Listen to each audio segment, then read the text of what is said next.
Jambo, a big hi to all of our friends at the Onederworld. My name is Robin. I am the Kenya Program Director here with Free the Children, and we wanted to share with you some initiatives that are taking place recently that are starting and that are really expanding and that are really changing a lot within the Pimbiniet community.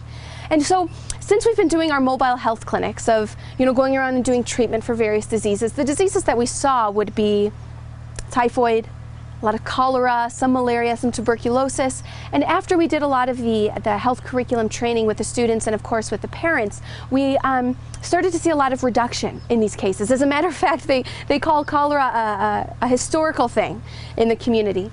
And so now it's really allowed us to go into the next layer of health programming. What we start to see a lot of are respiratory conditions.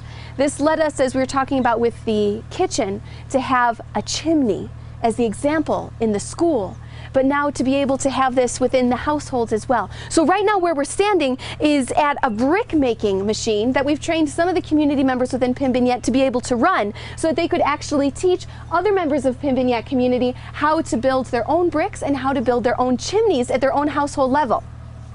So these bricks are actually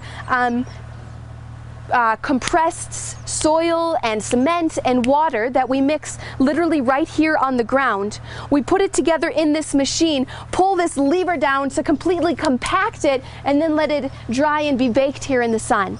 Once these are dried, then we are able to transport some of them over to the households where the community members again have been trained as to how to put together these local chimneys made out of locally available materials and that don't necessarily change the architecture of the home, which is very important for the community members to be able to accept and start using these.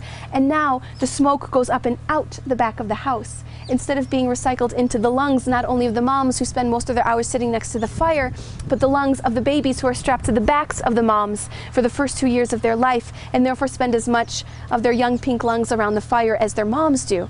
So now all of that smoke is not going into their lungs, but instead outside the homes. So thank you so much for sharing in this very exciting update from Pimbiniet.